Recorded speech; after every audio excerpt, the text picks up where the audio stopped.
নমস্কার, আপনাদের সঙ্গে আমি সৈকত। শুরু করছি আজকের এই সময় অনুষ্ঠান। আর আজকের এই সময় অনুষ্ঠানে আমরা একটা খুব গুরুত্বপূর্ণ ব্রেকিং নিউজ দিয়ে শুরু করতে চাইছি। আর ব্রেকিং নিউজ তখন আপনাদেরকে নিঃসন্দেহে আগে শুরুতেই আমি ব্রেকিং প্লেট দেখাতে চাইব। রাজনৈতিক বিতর্কের আবহেই শুরু নাগরিকত্বের শংসাপত্র প্রদান। আবার জানাচ্ছি, রাজনৈতিক বিতর্কের আবহেই নাগরিকত্বের শংসাপত্র প্রদান শুরু হয়ে গিয়েছে। নয়াদিল্লিতে ১৩ জনকে ভারতীয় নাগরিকত্ব দিলেন অজয় ভাল্লা। কে এই অজয় ভাল্লা? কেন্দ্রীয় স্বরাষ্ট্র সচিব। ডিজিটালি স্বাক্ষরিত শংসাপত্র তুলে দেওয়া হলো। প্রথম ৩০০ জনকে নাগরিকত্ব দেওয়া হয়েছে, এমনটাই জানালেন অমিত শাহ। এবং শংসাপত্র দেওয়ার খবরে স্বাভাবিকভাবেই আত্মহারা বাংলার মতুয়া সমাজ, যারা দীর্ঘদিন ধরে নাগরিকত্ব পাওয়ার জন্য তারা দীর্ঘ আন্দোলন করেছেন। আর এবার চলুন আপনাদেরকে দেখাই সেই নাগরিকত্ব প্রদানের ছবি। এই যে দেখুন, যে ১৩ জনকে আজকে অজয় ভাল্লা দিল্লিতে নাগরিকত্ব প্রদান করলেন, তারা নাগরিকত্বের শংসাপত্র হাতে ছবি তুলছেন। দেখতেই পাচ্ছেন তাদের চোখে মুখে একটা আনন্দের রেশ। যথেষ্ট আনন্দিত তারা। দীর্ঘদিন পর ভারতীয় নাগরিকত্ব পেলেন যারা আবেদন করেছিলেন। প্রায় ২ মাস ধরে এই পোর্টালে আবেদন করার সুযোগ পেয়েছেন তারা। আর এ নিয়ে কথা বলেছেন আজকে সংবাদ সংস্থা এএনআইকে দেওয়া এক সাক্ষাৎকারে বিষয়ে বিস্তারিত জানিয়েছেন কেন্দ্রীয় স্বরাষ্ট্রমন্ত্রী অমিত শাহ। একদিকে আপনারা দেখতে পাচ্ছেন এই মুহূর্তে যে যথেষ্ট খুশির হাওয়া মতুয়া সমাজের অংশ, যারা যারা দীর্ঘদিন ধরে নাগরিকত্বের দাবি জানাচ্ছেন, তারা আনন্দিত হয়ে তারা লাড্ডু বিতরণ করছেন। দেখুন,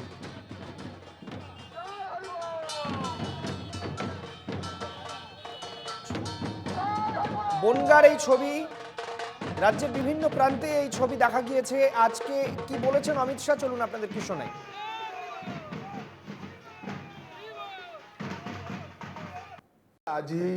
आज ही मैं आपको एडवांस में समाचार दे रहा हूं। दिल्ली में प्रथम 300 लोगों को नागरिकता मिलने जा रही है।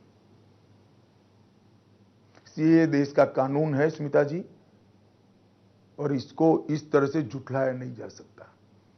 जो हिंदू, सिख, बौद्ध, जैन, क्रिश्चियन भारत, पाकिस्तान, बांग्लादेश और अफगानिस्तान से आए, वो सारे लोग 2014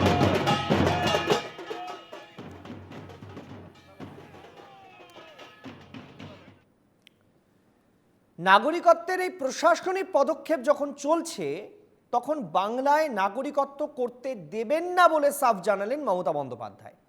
মমতা বন্দ্যোপাধ্যায় যখন বলছেন নাগরিকত্ব করতে দেব না, তখন রাজ্যে শ্রীরামপুরে ভোট প্রচারে এসে, কবীর শঙ্কর বসুর সমর্থনে ভোট প্রচারে এসে অমিত শাহ স্পষ্ট জানিয়ে দিলেন যে নাগরিকত্বের যে কর্মসূচি তারা শুরু করেছেন, সেটা কোনোভাবেই কেউ আটকাতে পারবেন না, সে যতই চেষ্টা করুক না কেন। বরং মমতা বন্দ্যোপাধ্যায়কে তিনি অনুপ্রবেশকারীর এবং রোহিঙ্গা ইস্যুতে তিনি বলেছেন যে মমতা বন্দ্যোপাধ্যায় রোহিঙ্গাদের নাগরিকত্ব দিতে চান বাংলায়। অনুপ্রবেশকারীদের মুক্তাঞ্চল করেছেন মমতা বন্দ্যোপাধ্যায়। তিনি হীরক রানী এমনটাও কটাক্ষ করেছেন। সঙ্গে এটা পরিষ্কার বলে দিয়েছেন যে মমতা বন্দ্যোপাধ্যায় কোনো মতেই সিএ আটকাতে পারবেন না। কিন্তু কেন কেন এই শ্রীরামপুর লোকসভা কেন্দ্রেও গতকাল মমতা বন্দ্যোপাধ্যায় তার সভায় সিএ করবেন না জানান, আর আজকে এই শ্রীরামপুর লোকসভা কেন্দ্রকেই কেন রাজনৈতিক যুযুধান শিবির বেছে নিচ্ছেন? কোনো তো লজিক আছে। চলুন আপনাদের প্রতিবেদনের মাধ্যমে সেটা পরিষ্কার করার চেষ্টা করি। দেখুন, इमाम को, मुल्लाओं को बंगाल की तिजोरी से तनख्वाह देनी चाहिए क्या? हाई कोर्ट ने ना बोल दिया, ममता दीदी ने वक्फ बोर्ड से देने का काम किया। শ্রীরামপুরে নির্বাচনী সভা থেকে মুখ্যমন্ত্রীর বিরুদ্ধে বিস্ফোরক অভিযোগ করলেন অমিত শাহ। বাংলায় ইমাম ভাতা, রোহিঙ্গাদের অনুপ্রবেশ ইস্যুতে শাহের তোপের কারণ মুখ্যমন্ত্রীর সিএ বিরোধিতা। दुर्गा विसर्जन के परमिशन नहीं देती, और रमजान में मुस्लिम कर्मचारियों को छुट्टी देती है। ममता दीदी, हमें इसकी तो तकलीफ नहीं है, 2 छुट्टी आप, मगर हमारे दुर्गा पूजन में क्यों नहीं देती हो? इसका जवाब तो हम चाहते हैं आपसे। आपको घुसपैठिए चाहिए या सीए से हमारे शरणार्थी भाइयों को नागरिकता देने वाला नरेंद्र मोदी चाहिए। শাহের কণ্ঠে সিএএ এর জোর সওয়াল হলেও মুখ্যমন্ত্রী সাফ জানালেন বাংলায় সিএএ এনআরসি হবে না। কি আমার সংখ্যালঘু ভাই বোনেরা মিটিং এ এসছেন? আপনারা দেখছেন তো কি আপনারা চান এনআরসি হোক? কে হোক? আমি আপনাদের কথা দিয়ে যাচ্ছি, আমরা এনআরসি করতে দেব না এবং সেই জন্য প্রতিটা ভোট জোড়া ফুলে দেওয়া দরকার। ভোট ভাগাভাগি করবেন না। সংশোধিত নাগরিকত্ব আইন নিয়ে সংখ্যালঘুদের অভয় দিতে আরো এক কদম এগিয়ে মুখ্যমন্ত্রীর প্রতিশ্রুতি, মোদি বিদায় নিলে জোট সরকার সিএএ বাতিল করবে। বিজেপি বিদায় নিলে সঙ্গে সঙ্গে এনআরসি বাতিল করব, ক্যাব বাতিল করব আর ইউনিফর্ম সিভিল কোড বাতিল করব। ওটা দিল্লির আইন, আমরা দিল্লিতে সবাই মিলে এটাকে বাতিল করব। তুষ্টিকরণের রাজনীতি নিয়ে যখন মমতার শাহ চাপানুতোর, তখন প্রকাশ্যে এলো ইমাম পরিষদের এক খোলা চিঠি। সংখ্যালঘুদের উদ্দেশ্যে লেখা চিঠিতে বঙ্গীয় ইমাম পরিষদের দাবি, হিন্দুত্ববাদী মোদী সরকার সংখ্যালঘুদের ওপর নির্যাতন করছে। প্রতিবাদে ইন্ডিয়া জোটের অংশ তৃণমূলকে সমর্থন করুন। নীরব দর্শক না থেকে মমতা ব্যানার্জির হাতকে শক্ত করুন।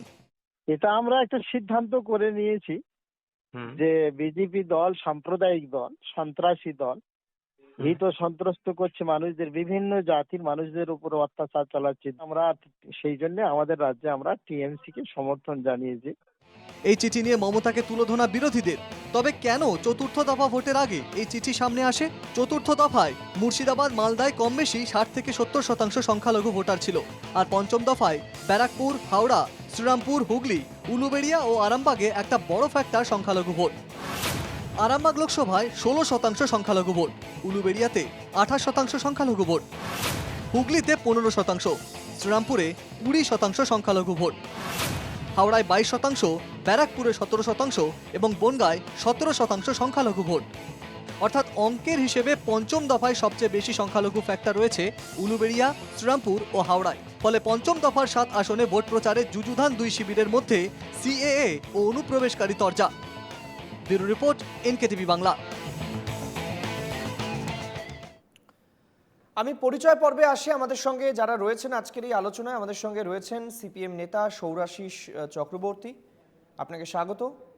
রয়েছেন আইনজীবী অনির্বাণ বন্দ্যোপাধ্যায়, রয়েছেন রুবি মুখার্জি বিজেপি মুখপাত্র এবং বিশ্বজিৎ দাস রাজনৈতিক বিশ্লেষক। প্রত্যেককে আমাদের এই অনুষ্ঠানে স্বাগত জানাই। আমি প্রথমেই আজকের এই অনুষ্ঠানে অনির্বাণ বন্দ্যোপাধ্যায়ের কাছে যেতে চাইব। অনির্বাণ, দেশের একটা আইন, যে আইন সরকার মেজরিটির ভিত্তিতে তারা রাজ্যসভায়, লোকসভায় পাশ করিয়েছেন এবং তারা সেটা আইনে পরিণত করেছেন রাষ্ট্রপতির স্বাক্ষরের মাধ্যমে।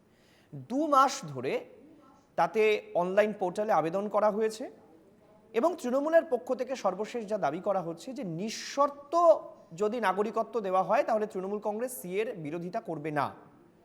এবং আজকে আমরা দেখলাম যে 13 জন এবং অমিত শাহর বক্তব্য অনুযায়ী 300 জনকে নাগরিকত্ব দেওয়া হয়েছে। নাগরিকত্ব দেওয়ার প্রক্রিয়া শুরু হয়ে গেছে। এখন কি আর সেখান থেকে সরে আসার সুযোগ আছে? অর্থাৎ দেখা যাবে সারা দেশের লোক নাগরিকত্ব পাচ্ছে, বাংলার লোকেরা মমতা বন্দ্যোপাধ্যায়ের বিরোধিতার জন্য নাগরিকত্ব পাচ্ছেন না। প্রথম কথা, নাগরিকত্ব আইন এই প্রথম 2019 সালে তৈরি হলো এরকমটা নয়। নাগরিকত্ব আইন স্বাধীনতার পরেই তৈরি হয়েছিল। এটা একটি অ্যামেন্ডমেন্ট। সেই অ্যামেন্ডমেন্টের মাধ্যমে নির্দিষ্টভাবে একটি ধর্মীয় সম্প্রদায়কে বাদ দেওয়া, এবং আজকে যতই তারা অস্বীকার করুন, খোদ স্বরাষ্ট্রমন্ত্রী নিজে সংসদের কক্ষে দাঁড়িয়ে বলেছিলেন আপ ক্রোনোলজি সমঝিয়ে, আগে সিএএ তারপর এনআরসি ইত্যাদি ইত্যাদি। সেই এনআরসির বিষময় ফল আমরা আসামে দেখেছি এবং তার পরবর্তীতে যে বিরোধিতা কোভিড পূর্ববর্তী সময়ে গোটা ভারত জুড়ে হয়, সেই চাপে পড়ে, সেই ভয়ে সিএএ এর যে রুল, যে বিধি, সেইটা আনতে 5 বছর সময় লেগে যায় এই বিজেপি সরকারের। এবং সেই বিধি আসার পর আমরা দেখতে পেলাম যে বিভিন্ন সময় তাদের বিভিন্ন নেতারা, বিশেষ করে বাংলার যারা বিজেপি নেতা, তারা বলতেন যে নিঃশর্তে আমরা নাগরিকত্ব দেব, মতুয়াদের নাগরিকত্ব দেবো, এদের দেব, তাদের দেব। যখন বিধি এলো তখন দেখা গেল সেখানে প্রচুর শর্ত রয়েছে এবং সেই শর্তগুলির মধ্যে অন্যতম হলো যে আপনাকে আগে ঘোষণা করতে হবে যে আপনি একজন বেআইনি অনুপ্রবেশকারী, তবেই আপনি আবেদন করতে পারবেন। আবেদনটার ফরম্যাটটাই এমন। দ্বিতীয়ত, আপনি আবেদন করতে পারবেন, নাগরিকত্ব পাবেন কি না তার কোনো রকম নিশ্চয়তা লিখিতভাবে আইনে নেই। সে মন্ত্রী মুখে যাই বলুন না কেন, তিনি মুখে বলার কেউ নন, তার মুখের কথার কোনো দাম নেই।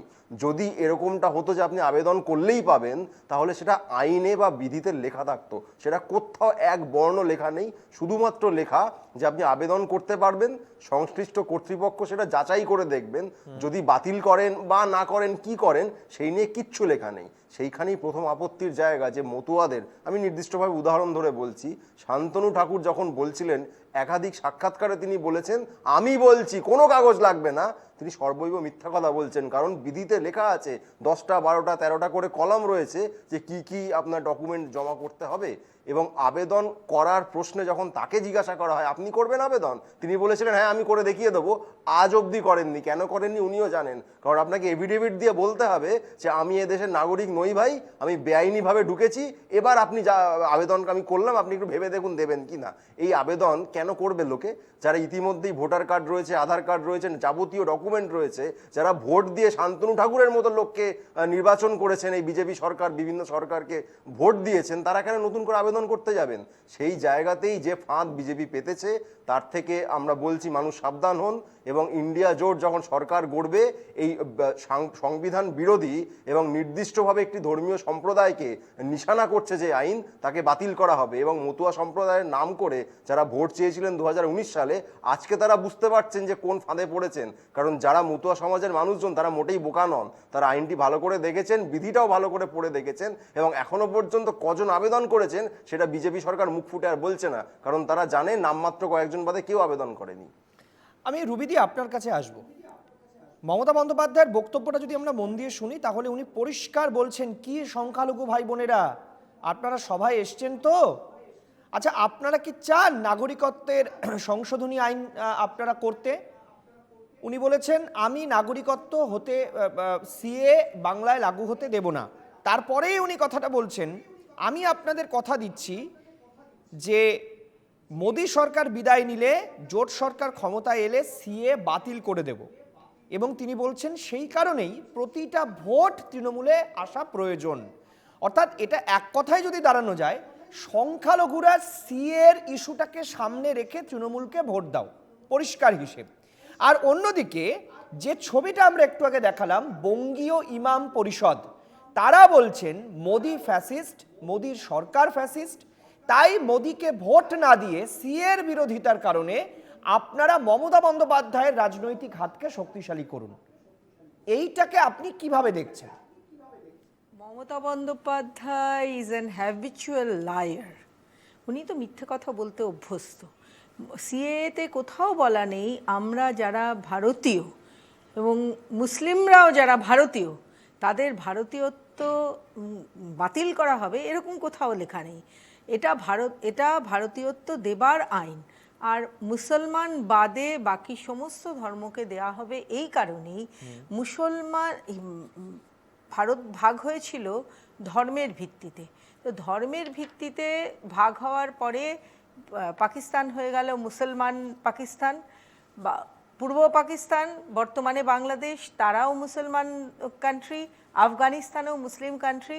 তাহলে এখানে মুসলমানরা অত্যাচারিত ধর্মীয় কারণে, দ্যাট ইজ ইম্পসিবল। ওই যে সোনার পাথর বাটি বলে না, এটা সোনার পাথর বাটি। আমি আমার দেশে ধর্মীয় কারণে, আমার ধর্মের দেশে ধর্মীয় কারণে আমি সংখ্যালঘু বা অত্যাচারিত, সেটা হতে পারে না, কিন্তু বাকিরা অত্যাচারিত হয়েই আসছেন। এবং আমার বন্ধু যে কথাটি বললেন 12টা 14টা 15টা 20টা 100টা দিতে হবে, তাদের কাগজপত্র জমা দিতে হবে, কিছুই জমা দিতে হবে না, কেননা তারা তো সমস্ত কিছু ফেলে অত্যাচারের কারণে চলে এসেছে। আমরা জানি মায়েদের ওপরে, বোনেদের ওপরে মুসলমান দেশগুলোতে কিভাবে অত্যাচার হয়, অত্যাচারের কারণে ফেলে এসেছে। এবং তারা যদি তখন বলে যে না আমি কিছুই আনতে পারিনি, তখন কিছুই হবে না। এইগুলোকে ইচ্ছে করে মিথ্যে কথা বলে, ইচ্ছে করে ভয় দেখিয়ে এই কাজটা করা হচ্ছে। আর ইমামরা যে চিঠিটা লিখছেন, এটা তো পুরোপুরি সাম্প্রদায়িকতা। তাহলে ভারতবর্ষটা হচ্ছে একটা সেকুলার, মানে ধর্মনিরপেক্ষ দেশ, এখানে সাম্প্রদায়িকতা মানব কেন? আর মুখ্যমন্ত্রী পিসিমা তিনি কেন এই সাম্প্রদায়িক প্রচার করছেন সেটাও আমি বুঝতে পারছি না।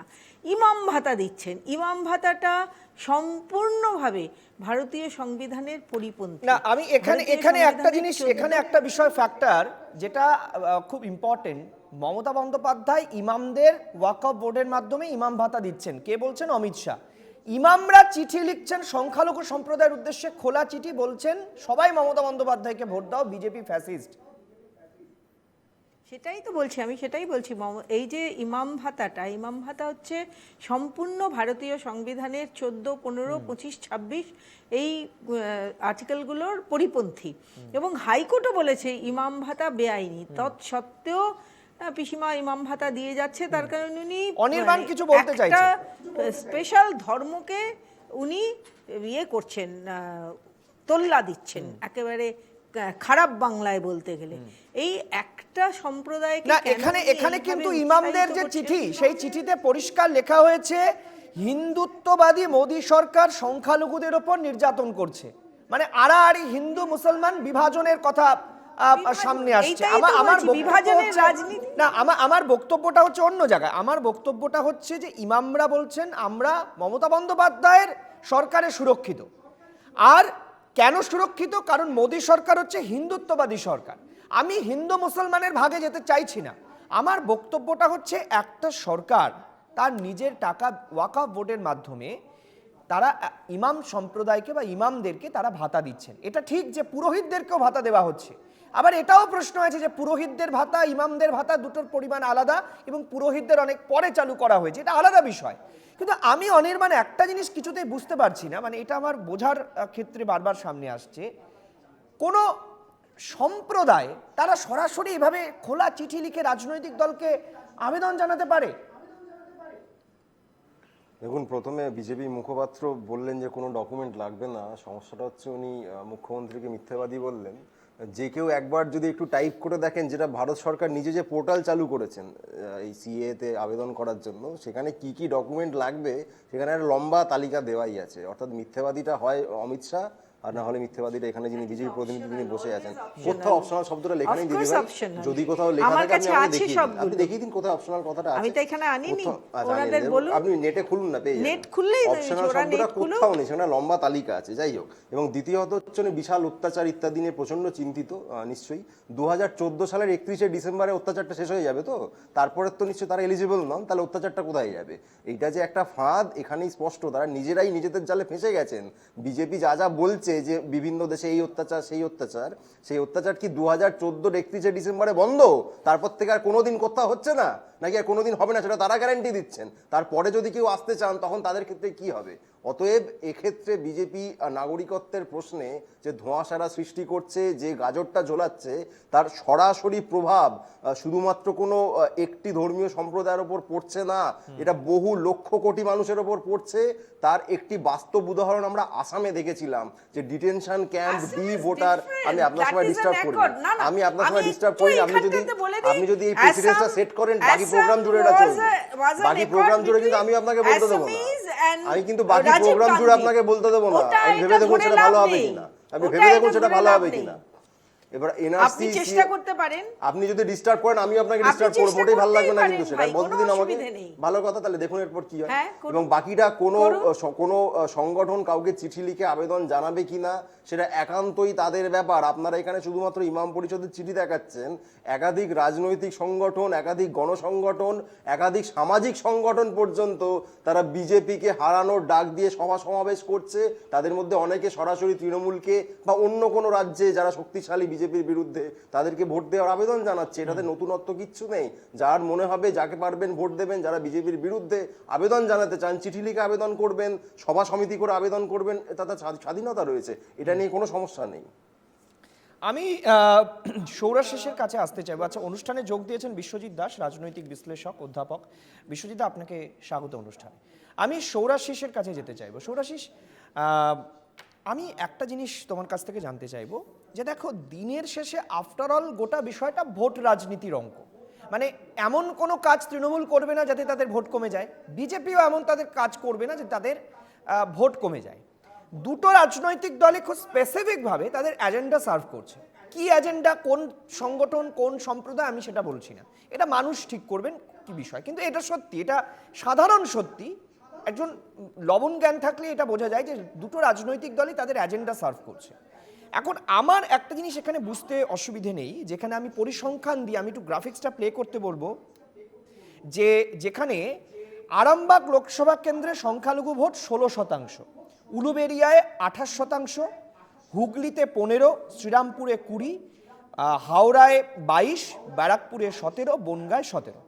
সবচেয়ে বেশি দেখা যাচ্ছে উলুবেড়িয়ায় 28, হাওড়ায় 22 আর শ্রীরামপুরে 15, হুগলিতে 15, শ্রীরামপুরে 20%। মানে নিয়ার অ্যাবাউট যদি আমি ধরে নিই প্রায় 20% কাছাকাছি ভোট রয়েছে এই লোকসভা কেন্দ্রগুলিতে ওভারঅল যদি আমি ধরি পার্সেন্টেজের হিসেবে। আমার প্রশ্ন হচ্ছে এই ভোটটা তৃণমূলের হিসেব অনুযায়ী তৃণমূল এই ভোটটা পাবে না, কারণ সি এর ভয় রয়েছে সংখ্যালঘুদের, সংখ্যালঘুরা তৃণমূল কংগ্রেসকেই তাহলে ভোট দেবে, অথবা তৃণমূল কংগ্রেসকে ভোট না দিয়ে তারা সিপিএমকে ভোট দেবে, কংগ্রেসকে ভোট দেবে বা আইএসএফকে ভোট দেবে। তাহলে তৃণমূলের সঙ্গে এই ন্যারেটিভটা কেন এত সহজে জুড়ে দেওয়া হচ্ছে সংখ্যালঘু ভোট মানে তৃণমূলের ভোট?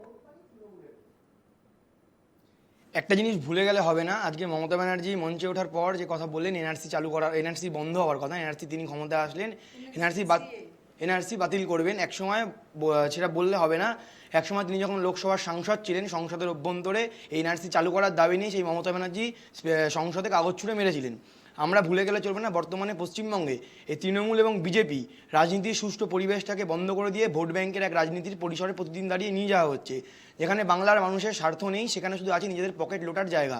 আমরা বামপন্থীরা বারবার বলছি এইবার এই লোকসভা নির্বাচন, এই অষ্টাদশ লোকসভা নির্বাচন আমাদের সংবিধান রক্ষা করার লড়াই, যেখানে বিজেপি প্রতিনিয়ত ধর্মের বিষ আমার দেশ, আমার রাজ্যের মধ্যে ঢুকিয়ে দেওয়ার চেষ্টা করছে। প্রতিদিন দাঁড়িয়ে দুই জাতির মধ্যে, এক হিন্দু এবং মুসলিমের মধ্যে ভাগাভাগি করার চেষ্টা করে দিচ্ছে, প্রতিদিন দাঁড়িয়ে লড়াই করে দেওয়ার চেষ্টা করে দিচ্ছে। এর বিরুদ্ধে আমরা বামপন্থীরা প্রথম দিন থেকে লড়াই করছি। আমি একটা প্রশ্ন, কাউন্টার কোশ্চেন তোমাকে করতে চাইবো, এটা কোনো দলের হয়ে বা কোনো আমি একদম নিজের জানার ভিত্তিতে আমি তোমাকে প্রশ্নটা করতে চাইছি। কবে থেকে ভারতীয় জনতা পার্টি ধর্মীয় বিষ দেশের মানুষের মধ্যে ঢুকিয়ে দিচ্ছে, আর কবে থেকে তৃণমূল কংগ্রেস বাংলায় সংখ্যালঘু অ্যাপিসমেন্ট করছে, কবে থেকে? আমি তারপরে প্রশ্নটা তোমাকে করব, প্রথম দিন থেকে কবে থেকে? আমি একটা মোটামুটি আইডিয়ার সময় তোমার থেকে জানতে চাইছি, আমি তারপরে প্রশ্নটা তোমাকে করব। 2014 সালের আগে, যখন 2014 সালের আগেও রামনবমীর মিছিল এই পশ্চিমবঙ্গের বুকে যেত, কিন্তু কখনো এই রামনবমীর মিছিল এই ধর্মীয় উন্মাদনার জায়গায় যায়নি, যেখানে জয় শ্রীরাম শুনে মানুষ, আচ্ছা, যেখানে মানুষ 2014 সাল থেকে 2014 সাল থেকে যদি ধর্মীয় বিষ বিজেপি ঢুকিয়ে থাকে সাম্প্রদায়িক রাজনীতির বীজ, আর তৃণমূল কংগ্রেস যদি অ্যাপিসমেন্ট পলিটিক্সে গিয়ে থাকে, তাহলে দেশের কোটি কোটি মানুষ, রাজ্যের প্রায় 10 কোটি মানুষ কেউ বুঝতে পারলেন না, তারা সবাই তৃণমূলকে ভোট দিয়ে যাচ্ছেন, আর দেশ জুড়ে দেশের অন্তত 32-33% মানুষ বিজেপিকে ভোট দিচ্ছেন, তারা সরকার গঠন করছেন। সবাই বোকা, কেউ বুঝতে পারছেন না। মানুষকে প্রতিদিন দাঁড়িয়ে ওরা যেভাবে বোকা বানানোর চেষ্টা করছে, আস্তে আস্তে আমরা এটা ভাবছি কেন যে মানুষ বোকা? সৌরাশিস, আমি এটাই বারবার বোঝার চেষ্টা করি, আমরা রাজনীতিকরা, মানে তোমরা রাজনীতিকরা কেন বারবার তোমরা এটা বলো যে মানুষ বোকা? দিন দাঁড়িয়ে মানুষকে বোকা বানানো হচ্ছে। আমরা কখনোই বলছি না মানুষ বোকা, মানুষকে বোকা বানানো হচ্ছে বলে, মানুষ বোকা বানানো হচ্ছে, এবং মানুষ বোকা হচ্ছে বলে তো বিজেপিকে ভোট দিচ্ছে, মানুষ বোকা হচ্ছে বলে তো তৃণমূলকে ভোট দিচ্ছে। নামে তৃণমূল কংগ্রেস বাড়িতে বাড়িতে গিয়ে বলছে লক্ষ্মীর ভান্ডার বন্ধ হয়ে যাবে তৃণমূল কংগ্রেস ক্ষমতায় না আসলে। এইভাবে বোকা বানানো হচ্ছে। কোন মানুষের বিচার বুদ্ধি নেই, মানুষের বিচার বুদ্ধি নেই যে লক্ষ্মীর ভান্ডার বিজেপি বন্ধ করতে পারবে না। লক্ষ্মীর ভান্ডার রাজ্যের প্রকল্প, অভিষেক বন্দ্যোপাধ্যায় যতই উনি শোনান না কেন, পারবে না, কোনোদিন পারবে না। আমি অনুষ্ঠানে বসে বলছি সম্ভব নয়। লক্ষ্মীর ভান্ডারের যে প্রকল্পের টাকা তা কালীঘাট থেকে আসে না, লক্ষ্মীর ভান্ডারের টাকা আসে আমার আপনার করের টাকা থেকে। তৃণমূল আলাদা বিষয়, সৌরাশিস আলাদা বিষয়। আমি বলতে চাইছি এই যে আমরা বসে অনুষ্ঠানে বলছি, রাজনৈতিক নেতারা যারা বলছেন, তোমরা বলছো মানুষকে বোকা বানানো হচ্ছে, আমি বলছি মানুষকে বোকা বানানো হচ্ছে, শব্দটাই তো বিতর্কিত। মানুষ কি বোকা নাকি? বছরের পর বছর 34 বছর তোমাদেরকে ভোট দিয়েছে, মানে তোমরা বলছো বোকা লোকরা তোমাদেরকে ভোট দিয়েছে, তারা বোকা? না, তা কখনোই আমরা কখনোই বলছি না। মানুষকে বিজেপি এবং তৃণমূল এই দুই দল একইভাবে, একই মুদ্রার দুপিঠ এবং এপিঠ আর ওপিঠ, যে দল দুটো হবে একই পরিকল্পিতভাবে মানুষের রুটি রুজির প্রশ্নকে প্রতিদিন দাঁড়িয়ে হরণ করছে। সংসদের অভ্যন্তরে থেকে শুরু করে বিধানসভার অভ্যন্তরে কোনো দিনই এরা মানুষের হয়ে কথাবার্তা কোনোদিন বলেনি। প্রতিদিন দাঁড়িয়ে যেখানে মানুষের 100 দিনের কাজের মূল্য বাড়ে না, যেখানে সিপিএম এতবার করে বলছে, তাহলে মানুষ বিশ্বাস করছে না কেন? সৌরাশিস, কেন বিজেপি সাম্প্রদায়িক এটা দেশের মানুষ বিশ্বাস করছেন না?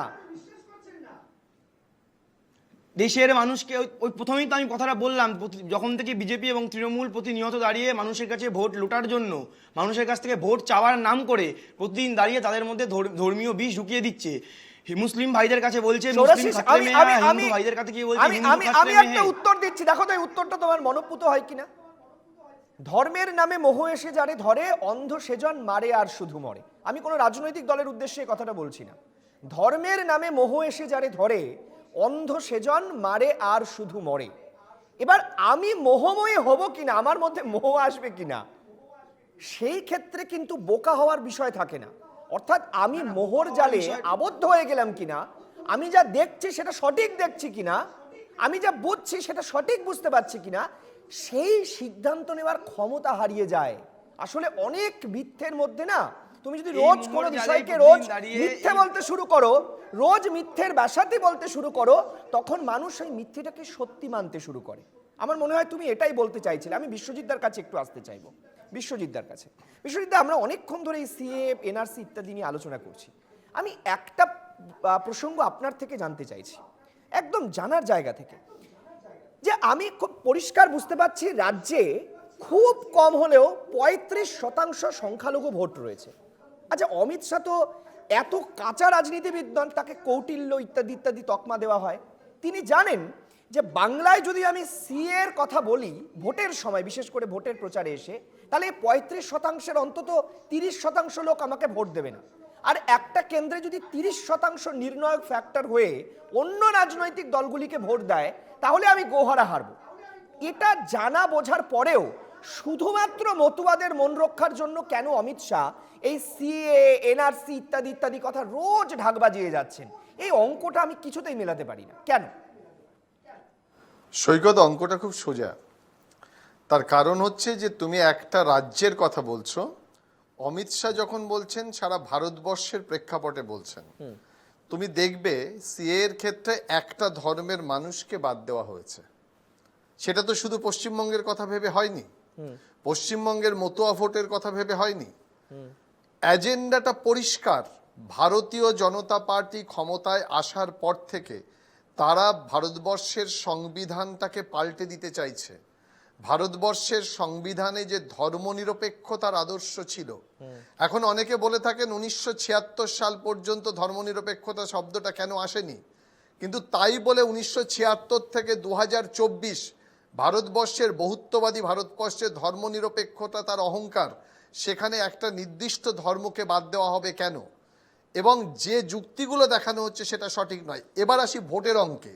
সিএ এর কথাতে শুধুমাত্র ভোট হবে না, সিএ এর ইস্যুটাকে কে কেমনভাবে ব্যবহার করতে পারছে।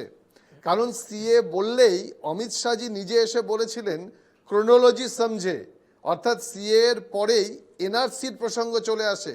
হেমন্ত বিশ্ব শর্মা সেই কারণে আসামে বলছেন যে একজনকেও যদি ফিরে যেতে হয় তিনি প্রথম প্রতিবাদ করবেন এই এনআরসির। কারণ আসামের ইতিহাসটা আমরা দেখেছি, প্রেক্ষাপট আলাদা, কিন্তু সেখানে সিএ কার্যকর করার চেষ্টা হয়েছিল। ঠিক একইভাবে পশ্চিমবঙ্গের মুখ্যমন্ত্রী মমতা বন্দ্যোপাধ্যায় বলেছেন অনুপ্রবেশ যদি করে আসে সেই সময় অনুপ্রবেশ বন্ধ করা যায়নি। সুতরাং ভোটের মোহ দেখিয়ে আজকে সিএ কে কার্যকর করতে দেবেন না। যদিও সংবিধানে যখন সেটা পাশ হয় আমরা সবাই জানি সেই আইন দেশের সকলের জন্য, তার বিরুদ্ধে একটা প্রতিবাদ যদি উনি করতে চান, নাগরিক প্রতিবাদ করে এটাকে পাল্টানোর একটা সুযোগ আছে। ভোটাররা যারা ভোট দিচ্ছে, এখানে আপনি প্রথমে যে ব্যাখ্যাটা দিলেন সেখানে একটা প্রশ্ন আপনাকে আমি করতে চাইছি।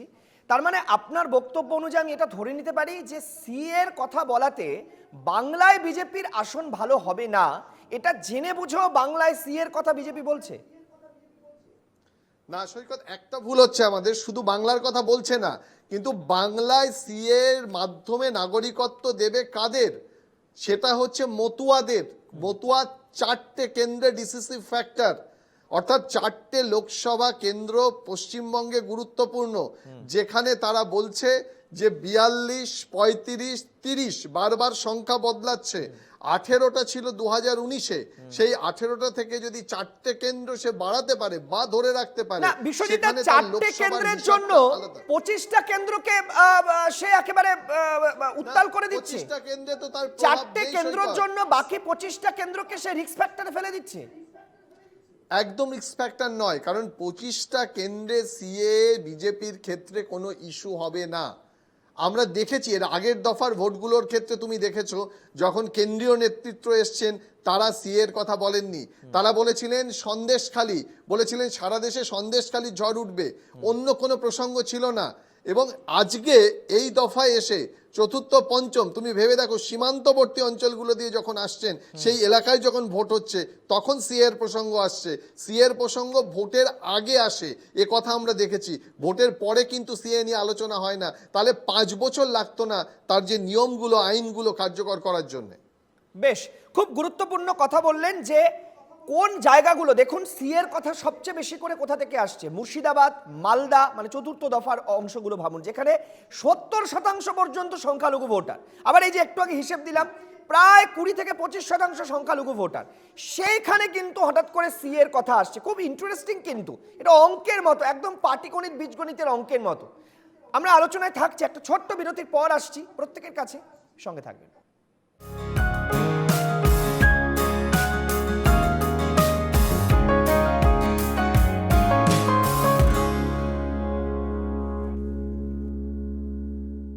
ফিরে এলাম বিরতির পর, আর বিরতির পর ফিরে এসে একটা খুব মজার বিষয় নিয়ে আলোচনা করব। মজা এই কারণে বলছি, গতকাল আমি দেখেছেন যে আলোচনা করেছি কে কটা সিট পাবে এই নিয়ে রাজনৈতিক টানাপোড়েন। আজকে মমতা বন্দ্যোপাধ্যায় আরো ঝেড়ে কেসেছেন। তিনি রাজ্যের ভিত্তিতে নাম করে করে বলেছেন বিহারে হারবে, কর্ণাটকে হারবে, গুজরাটে হারবে, ইত্যাদি ইত্যাদি বিভিন্ন রাজ্যের নাম করে তিনি বলেছেন যে কোথায় কোথায় বিজেপি হারবে আর কোথায় জিতবে, এটা নিয়ে সন্দিহান প্রকাশ করে বলেছেন। এই কারণে বলছি যে বিজেপি কিছুই করতে পারবে না, বিজেপি থাকবেই না কদিন পরে। সিএ, এনআরসি সব বাতিল করে দেবেন মমতা বন্দ্যোপাধ্যায়। দিল্লিতে ক্ষমতা এসে প্রথম মন্ত্রিসভার বৈঠকেই বোধহয় সব বাতিল হয়ে যাবে, এই রকম একটা চিন্তাধারা নিয়ে ইন্ডিয়া জোটের নেতৃত্বরা এগোচ্ছেন, অন্তত মমতা বন্দ্যোপাধ্যায় যা বলছেন আপনারা শুনেছেন সেই বক্তব্য। কিন্তু প্রসঙ্গ হচ্ছে যে বিজেপি কিন্তু বলছে যে এগুলো সব কল্পনা, মমতা বন্দ্যোপাধ্যায়ের কল্পনা। কারণ প্রথম 4 দফাতেই বিজেপি 270টা আসন পেয়ে গেছে, পাচ্ছি নয়, পেয়ে গেছেন। আবার প্রশ্ন এখানেও উঠছে, তাহলে বাংলায় মমতা বন্দ্যোপাধ্যায়, কংগ্রেস মানে অধীর চৌধুরী, মোহাম্মদ সেলিমদের জোট হয়নি, তারা মমতা বন্দ্যোপাধ্যায়কে বিজেপির এজেন্ট বলে দাবি করছেন, বিজেপির লোক বলে দাবি করছেন। আবার মমতা বন্দ্যোপাধ্যায় কংগ্রেস আর সিপিএমকে রাজ্যে বিজেপির এজেন্ট বলে দাবি করছেন। কি অবস্থা বলুন তো? পুরো ব্যাপারটা আবার ঘেটে দেখুন।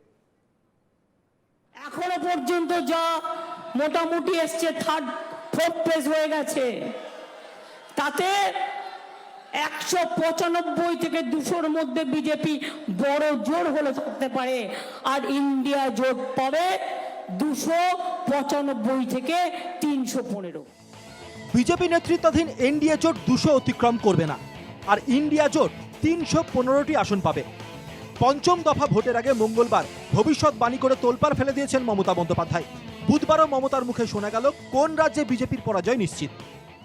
শুধু বাংলা নয়, দিল্লিতে এবার হারবে, উত্তরপ্রদেশে হারছে, বিহারে হারছে, রাজস্থানে হারছে, মধ্যপ্রদেশে হারছে, তামিলনাড়ুতে হারছে, কর্ণাটকায় হারছে, কেরালায় হারছে, নর্থ ইস্টার্নে তো ক্যান্ডিডেটই ঢুকতে দেয়নি, হরিয়ানায় কৃষকরাও ঢুকতে দেয়নি বিজেপিকে। তো সিটটা পাবে কোথায়? জিতবেটা কোথায়? জেতার অঙ্ক নেই। মমতার দাবি সরাসরি নস্যাৎ অমিত শাহের। 380 सीट में मोदी जी 270 सीट लेकर पूर्ण बहुमत प्राप्त कर चुके हैं। মমতা বন্দ্যোপাধ্যায়ের অভিযোগ, বাংলায় সিপিএম কংগ্রেসের সঙ্গে তৃণমূলের জোট নেই, যা আছে তা দিল্লিতে। মমতার সাফ কথা, ইন্ডিয়া জোট ক্ষমতায় এলে বাইরে থেকে সমর্থন দেবে তৃণমূল।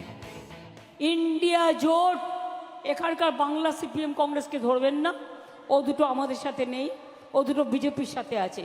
আমি দিল্লির কথা বলছি। ইন্ডিয়া জোটকে নেতৃত্ব দিয়ে বাইরে থেকে সব রকম সাহায্য করে আমরা সরকার গঠন করে দেব। মমতার বিরুদ্ধে দ্বিচারিতার অভিযোগ বাম কংগ্রেসের। আমি হাতেও আছি, ও হাতেও আছি, তুমি কিছু মনে করো না, আমি আছি। এখন বাইরে থেকে সমর্থনের কথা বলেছি, ভেতরের যাওয়ার গল্প নেই। ওনার এই সুবিধাবাদী নীতিটা না মানুষ বুঝে গেছে। মমতা ব্যানার্জি দুদিকেই আছেন। উনি বলছেন ইন্ডিয়া জোট করলে আমি ইন্ডিয়া জোটকে সমর্থন দেবো, ইন্ডিয়া জোটকে বললো যে আমি আছি ভাই তোমাদের সঙ্গে, কেউ বিশ্বাস করে না মমতা ব্যানার্জি।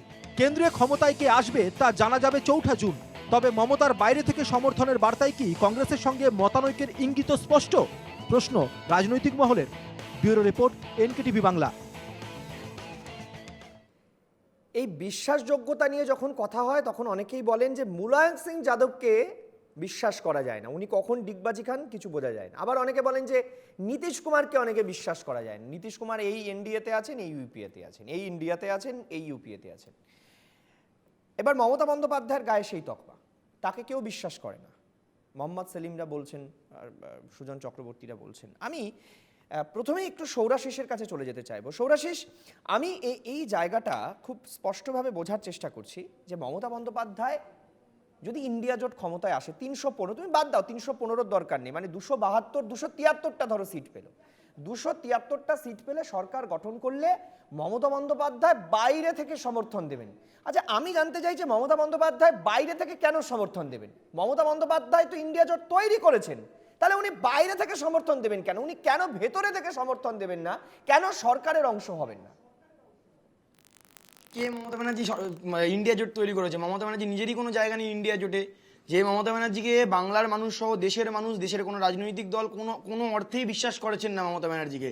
এবং মমতা ব্যানার্জি ইন্ডিয়া জোটে যাওয়ার পর আমরা দেখতে পেয়েছি মমতা ব্যানার্জি সুবিধাভোগী একজন রাজনীতিবিদ প্রথম থেকেই। এর আগেও তিনি বিজেপির সাথে হাত মিলিয়েছিলেন সরকারে আসার জন্য পশ্চিমবঙ্গে, এবং তারপরেও এখন আমরা বর্তমানে দেখতে পাচ্ছি তিনি এখন বলছেন যে ইন্ডিয়া যদি বাইরে থেকে সমর্থন দেবেন।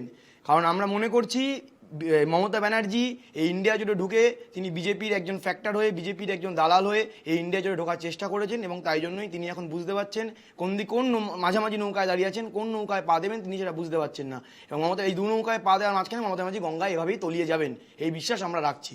অনির্বাণ, আমি কি সৌরাশিসের কথা যদি ধরে নিই, তাহলে মমতা বন্দ্যোপাধ্যায় এটা বুঝতে পারছেন না যে বিজেপি ক্ষমতায় আসবে না ইন্ডিয়া জোট ক্ষমতায় আসবে, তাই 2 নৌকায় পা দিয়ে রয়েছেন, মাঝামাঝি অবস্থান। যে নৌকা আগে ঢুকবে সেখান থেকে পা সরিয়ে অন্য নৌকায় পা দেবেন। মমতা ব্যানার্জি বরাবরই এই নীতিতেই বিশ্বাস করেন। মমতা ব্যানার্জির কোনো সে অর্থে কোনো নীতি নেই। মমতা ব্যানার্জি বরাবরই, আমি যেটা বললাম আগে, সুবিধাবাদী। যদি আপনার মনে হয় যে বিজেপির দিকেও পা বাড়িয়ে রয়েছেন, তাহলে ঠিক কি যুক্তিতে তিনি বিজেপি 200 পেরোবেন না সেই কথাই বলছেন? কি যুক্তিতে বিজেপির ঘোষিত এজেন্ডার বিরুদ্ধে তিনি দাঁড়াচ্ছেন? কোন যুক্তিতে ইন্ডিয়া জোটের যতগুলি শীর্ষস্থানীয় মিটিং হয়েছে সেখানে আমরা তাকে দেখতে পেয়েছি না সুজন চক্রবর্তীকে দেখতে পেয়েছি, সেই প্রশ্নটা থাকবে। আর একটু আগে নীতির কথা হচ্ছিল বা সরকারকে বাইরে থেকে সমর্থনের কথা হচ্ছিল, যদি সরকারকে বাইরে থেকে সমর্থন করাটা এতই খারাপ কাজ হয়ে থাকবে, তাহলে ঠিক কোন যুক্তিতে ইউপিএতে সিপিআইএম সরকারকে বাইরে থেকে সমর্থন করেছিল? এবং নীতির প্রশ্নে যে কংগ্রেস এবং যে সিপিআইএম নিজেদের মধ্যে দীর্ঘদিন, এই বাংলার কথাই বলছি, আগে বাংলার কথাটা বলে নিচ্ছি, দীর্ঘদিন রক্তক্ষয়ী সংঘর্ষ করেছে কার্যত। কংগ্রেসের বরাবরের অভিযোগই থেকেছে যে তাদের 55,000 কর্মী সিপিআইএম এর হাতে খুন হয়েছে। আজকের দিনে দাঁড়িয়ে অন্য রাজ্যে গেলে, কেরালাতে এই ইন্ডিয়া জোট নিয়ে এত বড় বড় কথা বলছেন, কে কাকে বিশ্বাস করে? সেখানে অ্যানি রাজা রাহুল গান্ধীর বিরুদ্ধে দাঁড়াচ্ছেন। রাহুল গান্ধী বলছেন পিনারাই বিজয়নের বিজেপির সঙ্গে সেটিং রয়েছে। এখানে তাহলে কে কাকে বিশ্বাস করার কথা বলবে? আজকে মোহাম্মদ সেলিম বলুন, সুজন চক্রবর্তী বলুন, এমনকি অধীর চৌধুরী বলুন, যদি এখানে কংগ্রেসের কোনো মুখপাত্র নেই, সেই অধীর চৌধুরীর নির্বাচন নিয়ে এআইসিসি কোনো খোঁজই নেয় না, যেটা অধীর চৌধুরী নিজেই বলছে। আপনি বলুন তো, ইন্ডিয়া জোট তৈরি এবং পরবর্তীতে যখন সরকার তৈরি হবে তখন ইন্ডিয়া জোটের যারা মাথারা তারা জিজ্ঞাসা করবেন, এই সেলিমবাবু শুনুন তো, এটা আমরা করবো, ওটা আমরা করবো না, এটা জিজ্ঞাসা করবে? নাকি মমতা বন্দ্যোপাধ্যায়কে বলবে আপনি সমর্থন দিন যাতে আমরা সরকারটা করতে পারি? এই বাস্তব বোধ যাদের নেই তারা তারা যে শূন্য ছিল, শূন্য আছে, এরপরও শূন্যই থাকবে, সেটা বলার জন্য বেশি বুদ্ধি থাকার দরকার নেই। আচ্ছা রবিদি, আমি একটা জিনিস আপনার থেকে জানতে চাইছি, বহুবার বিজেপি মুখপাত্রদের এই প্রশ্ন আমি করেছি যে বাংলায় আপনারা সিপিএম, কংগ্রেস আর বিজেপি এক মমতা বন্দ্যোপাধ্যায়ের বক্তব্য অনুযায়ী, আর সিপিএম কংগ্রেসের বক্তব্য অনুযায়ী বাংলায় মমতা বন্দ্যোপাধ্যায় আর বিজেপি এক। আচ্ছা আপনারা কেন একটা সাংবাদিক বৈঠক করে বলছেন না যে আপনাদের A team, B team, C team কারা? কেন বলছেন না? কেন বারবার এই একটা কথা নিয়ে আপনাদের সঙ্গে একবার ওকে লাগিয়ে দেওয়া হচ্ছে, একবার ওকে লাগিয়ে দেওয়া হচ্ছে? আসলে এগুলো এতই নেগলিজেবল আর এতই চাইল্ডিশ ব্যাপার, এগুলোকে নিয়ে যদি সাংবাদিক বৈঠক করতে হয় তাহলে এই ক্ষুদ্রাতি ক্ষুদ্র মানে বাচ্চাদের মতো ব্যাপারগুলোকে আমরা একটু ইম্পর্টেন্স দিয়ে ফেলবো, সেই জন্যই কিছু করা হচ্ছে না। আর আপনি যেটা বলছিলেন যে বাইরে থেকে সমর্থন দেবে, অলরেডি যারা 390 পেয়ে গেছে অ্যাকর্ডিং টু পিসিমা, অলরেডি 390 পেয়ে গেছে, তাহলে আর বাইরে থেকে এই ধরুন 42-42টা পেল পিসিমা, তাহলে এই 42-42টা গিয়ে 390কে কিসের জন্য সাপোর্ট করবে? সাপোর্টের কোনো দরকারই নেই তাদের। এখন বাইরে থেকে সমর্থন দেওয়ার কথা এই জন্যই বলা হচ্ছে কেন উনি খুব ভালো করেই বুঝতে পারছেন যে ইন্ডিয়া জোট ওনাকে আর বিশ্বাস করে না এবং ওনাকে প্রধানমন্ত্রী করা হবে না। প্রধানমন্ত্রী না হলে উনি তখন আর কি করবেন? বেচারি বাইরে থেকে সমর্থন দিয়ে একটা নিজের জায়গা করে নিতে চাইছেন, এর বেশি আর কিছু নয়। বিশ্বজিৎদার কাছে আসবো। বিশ্বজিৎদা, আমি একটা স্পষ্ট ন্যারেটিভ আপনার সামনে রাখার চেষ্টা করব, আপনি আপনার ব্যাখ্যা দেবেন।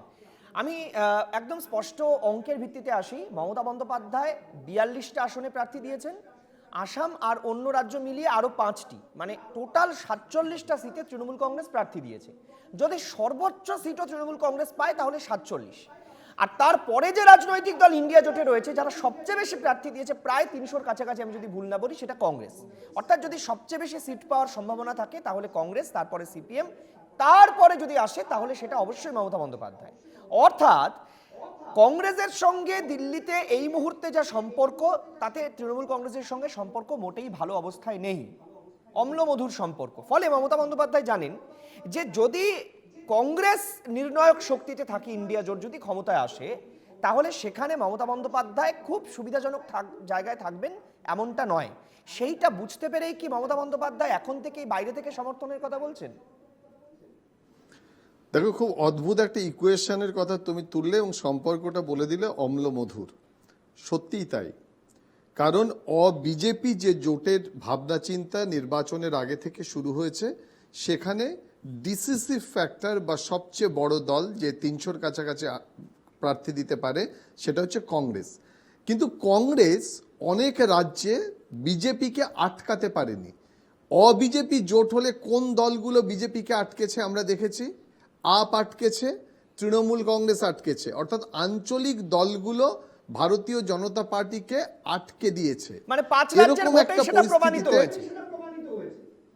পাঞ্জাবে হয়েছে, দিল্লিতে হয়েছে, পশ্চিমবঙ্গে হয়েছে, অন্য কেউ সেটা পারেনি।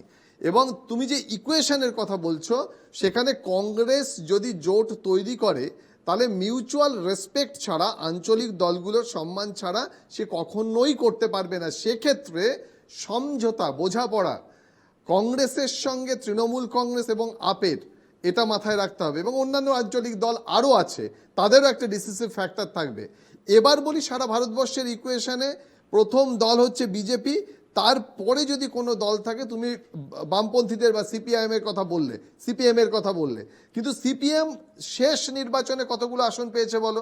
সেই আসনের নিরিখে মনে হয় সবসময় তৃণমূল কংগ্রেস, সে যদি পশ্চিমবঙ্গ বা 47টার মধ্যে, তুমি বললে 47টা, আমি ধরলাম যদি 30টা আসনও পায়, তাহলেও কিন্তু বিজেপি সরকার হলে তার একটা ভয়েস থাকবে, সে বার্গেনিং এর জায়গায় থাকবে। আচ্ছা, এখানেই আমার এখানে একটা প্রশ্ন থাকবে অনির্বাণ তোমার কাছে, যে মমতা বন্দ্যোপাধ্যায় যদি তর্কের খাতিরে ধরেও নি যে 30টা থেকে 40টা সিট মমতা বন্দ্যোপাধ্যায় পেলেন সার্বিক দিক থেকে, সব দিক থেকে মিলে, মমতা বন্দ্যোপাধ্যায় কি সত্যি, মানে যদি ইন্ডিয়া জোট ক্ষমতায় না আসে, ঠিক 2014-র রেজাল্টটাকে যদি আমরা একটু, বা 19-এর রেজাল্টটাকে মনে করার চেষ্টা করি, তাহলে কি মমতা বন্দ্যোপাধ্যায়ের রাজনৈতিক শক্তিটা কেন্দ্রে থাকবে? কারণ কেন্দ্রে থাকবেন নরেন্দ্র মোদীর সরকার। যদি আমি এরকম হিসেবটা যদি ধরে নিই, তাতে 30টা বা 40টা মমতা বন্দ্যোপাধ্যায়ের সাংসদ থাকবেন, ঠিক যে যে অভিযোগগুলো এক্ষেত্রে উঠেছে, বহু ক্ষেত্রে ভোট দেয়নি, বহু ক্ষেত্রে ভোট দানে বিরত থেকেছে, সেই তো মমতা বন্দ্যোপাধ্যায়ের পুরনো কাসন্দি মমতা বন্দ্যোপাধ্যায়ের গায়ে লাগবে। পুরনো জিনিস, সব পুরনো। 2014তেও তৃণমূল কংগ্রেস 34টি আসন জিতেছিল পশ্চিমবাংলা থেকে, সেইবার প্রথমবার মোদী সরকার গঠন করেন 272-এর অনেক বেশি আসন পেয়ে।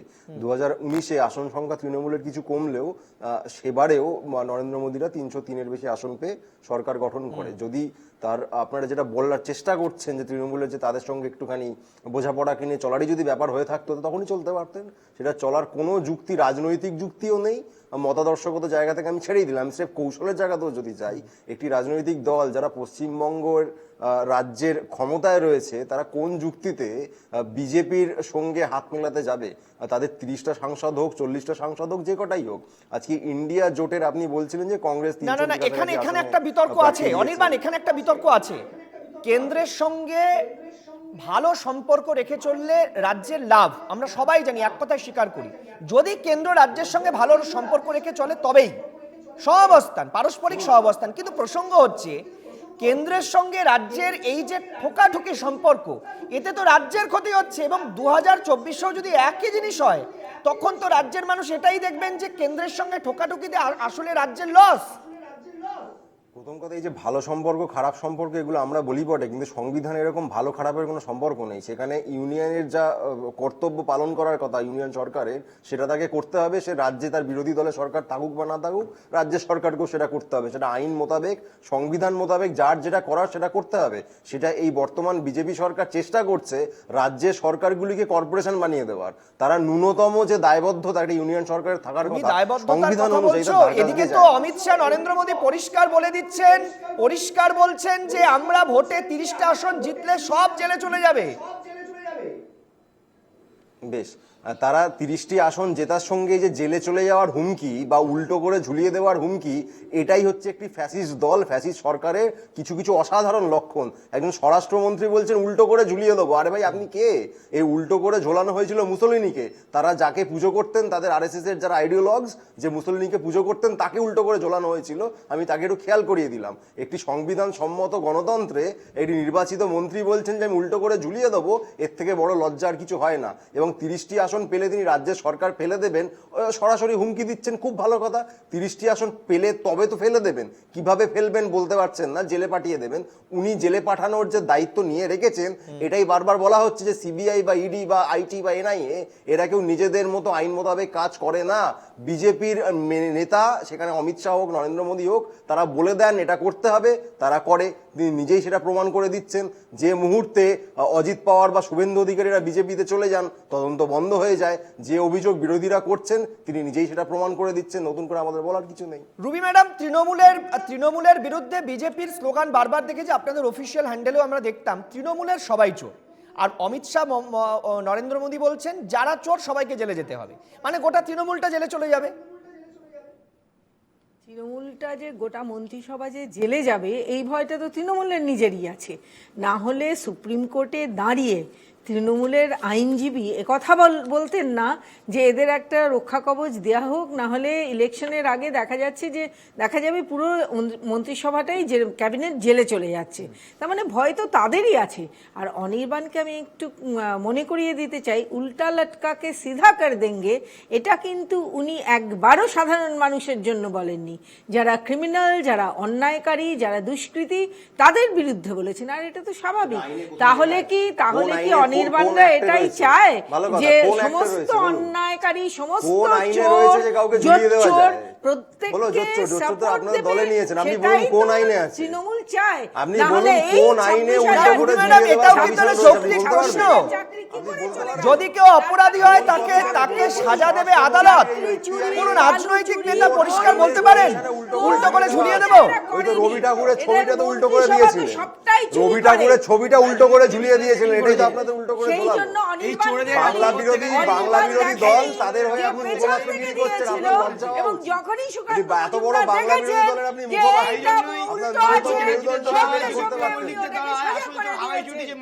না, রুবি ম্যাডাম, আমি 1 মিনিট, আমি অনির্বাণের ভাষায় আপনাকে জিজ্ঞাসা করছি। আদালত, আপনারা বলতেই পারেন, রাজনৈতিকভাবে বলতেই পারেন, কিন্তু যদি আপনারা সংবিধান মানেন, সংবিধানে আইনে কোনো ধারা উপধারা, আমি অন্তত জানি না, অনির্বাণ আইনের ছাত্র বলতে পারবে, কোথাও অপরাধীকে উল্টো করে ঝুলিয়ে দেওয়ার কথা কোনো কেন্দ্রীয় স্বরাষ্ট্রমন্ত্রী বলতে পারেন? সৈকত, তুমি এক্ষুনি বলেছিলে রাজনৈতিক ভাষা। রাজনীতির যখন সভায় বলা হয় তখন অনেক কিছু বলা হয়, কিন্তু এটা তো ঠিক, জুমলাকে সে তো দেখাই যাচ্ছে। পুরো ক্যাবিনেটকে বাঁচানোর জন্য ওরা গিয়ে সুপ্রিম কোর্টে বলেছে যে ক্যাবিনেট পুরো জেলে চলে যাবে, যার জন্য বলেছে পুরো ক্যাবিনেট চলে যাবে, এদের দেয়া হোক আইনি সুরক্ষা, যার জন্য সুরক্ষা দেয়া হয়েছিল। আচ্ছা, এক মিনিট, আমি সৌরাশিস, আমি এবার কনক্লুশনে আসবো, সময় দ্রুত এগোচ্ছে। আমি বলছি নরেন্দ্র মোদী, অমিত শাহ বলছেন তারা 270 পেয়ে গেছেন, আর মমতা বন্দ্যোপাধ্যায় জেনে গেছেন তারা 315 পেয়ে গেছেন। আমি একটা খুব গুরুত্বপূর্ণ কনক্লুশন তোমার মাধ্যমে নেব, তুমি ইয়াং জেনারেশনের অংশ হিসেবে। তার মানে মমতা বন্দ্যোপাধ্যায় জানেন যে সিএ এর বিরোধিতা করে আর কোনো লাভ নেই, এনআরসির বিরোধিতা করে কোনো লাভ নেই, কারণ তারা 315টা আসন পেয়েই গেছেন। তারপরেও তাহলে এই বক্তব্যগুলো কেন সামনে আসছে? আমি আপনাদের পাশে আছি, সিএ বাংলায় করতে দেব না। আরে বাবা, সিএ তো হবেই না, ওরা 315টা আসন পেয়েই গেছে, পেয়ে যাচ্ছেই শিওর। তারপরে আর বলার দরকারটা কি? তাহলে তো এগুলো নিয়ে কথা বলার কোনো প্রয়োজনই নেই, কারণ তারা বাতিল করে দেবেন, সব ক্যান্সেল করে দেবেন। মমতা ব্যানার্জি প্রথম দিন থেকেই, যখন থেকে ক্ষমতায় এসেছেন তখন থেকে মানুষকে ভুল বোঝানোর চেষ্টা করেছে। যদি তিনি পশ্চিমবঙ্গের মানুষের পাশে থাকেন, তাহলে 2000 দিন ধরে গান্ধী মূর্তির পাদদেশে কেন চাকরি প্রার্থীরা আন্দোলন করছেন? যদি মমতা ব্যানার্জি মানুষের পাশে থাকেই, তাহলে নিত্য প্রয়োজনীয় জিনিসের দ্রব্যমূল্য বৃদ্ধি নিয়ে একটা সভায় কেন কোনো কথা বলছেন না? যদি মমতা ব্যানার্জি পাশে থাকে, তাহলে তিনি যখন ক্ষমতায় আসার আগে বলেছিলেন 2 লক্ষ বেকারের চাকরি দেবেন, সেই চাকরিগুলো কোথায় গেল? যদি মমতা ব্যানার্জি বাংলার মানুষের পাশে থাকেন, তাহলে যখন তিনি বলেছিলেন ক্ষমতায় আসার আগে ডবল ডবল চাকরি হবে, ডবল ডবল শিল্প হবে, আজ 14 বছর হয়ে গেল মমতা ব্যানার্জি কটা কারখানার উদ্বোধন করেছেন? তিনি পশ্চিমবঙ্গের মানুষের পাশে কখনোই নেই, এটা খুব পরিষ্কার। এটা ভোটের আগে, ভোটের আবহাওয়া তৈরি করার জন্য মমতা ব্যানার্জি বারংবার মঞ্চে উঠে এর আগেও বিভিন্ন কার্যকলাপ করেছেন। এই যে আজকের যে কার্যকলাপ, গত দুদিনের যে কার্যকলাপ, তারই একটা অংশ মাত্র এই ভোটের আগে। এর আগে আমরা দেখতে পেয়েছি খেলা হবে বলে পশ্চিমবঙ্গের উন্মাদনাকে তিনি কোন জায়গায় নিয়ে গেছিলেন।